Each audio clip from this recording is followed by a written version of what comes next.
Last Corla, I move motion number 1 in my name and that of my colleagues, and I wish to share time with Deputies Lowry, Murphy and Fitzpatrick. Minister, people with a disability have effectively been coping with a decade-long lockdown because successive governments have failed to put transport supports in place to allow them to access work and other community activities.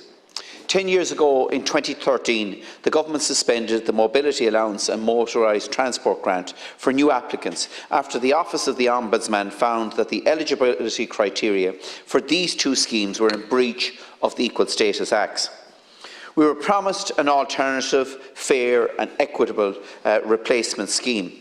And despite the best efforts of Minister Finian McGrath in the last government, and in all honesty, successive disability ministers, including yourself and Minister Rabbitte, who are determined to address this issue, it has never happened.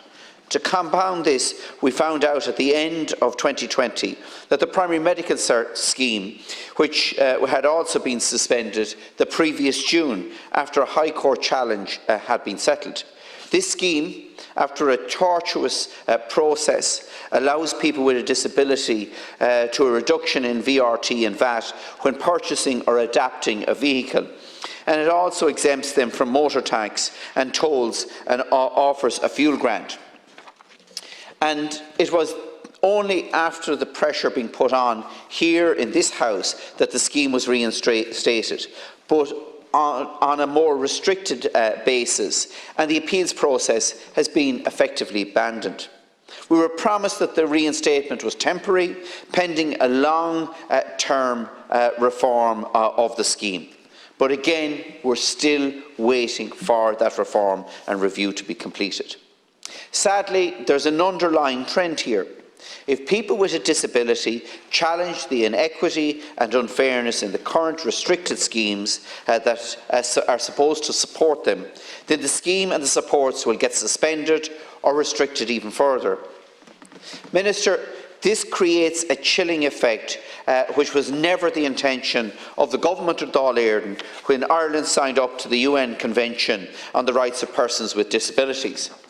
This convention places an onus on the signatories to provide access to transportation on an equal basis to enable persons with disabilities to live independently and to participate fully in all aspects of life.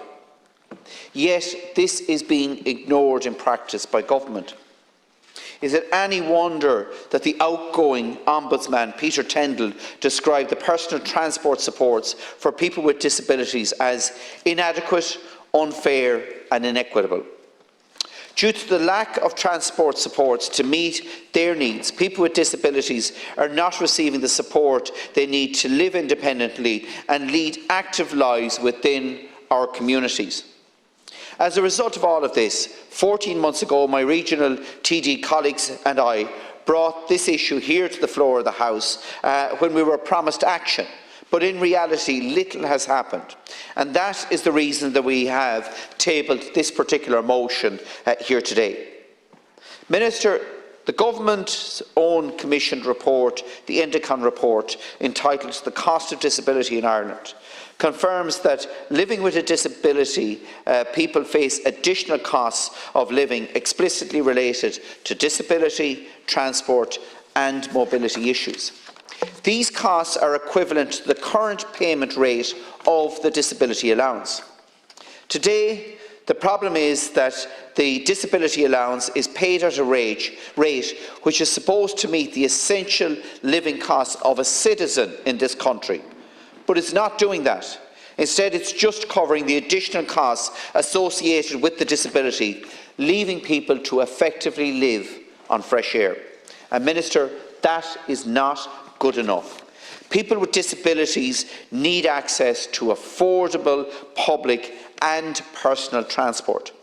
However, many people with disabilities are confined to home, unable to engage on an equal basis in employment and in their community, and as they cannot access government support to help with their transport needs. Minister, I urge you to take on board this motion, and not just in principle but ensure that it's implemented, and implemented in full as a matter of urgency. Thank you.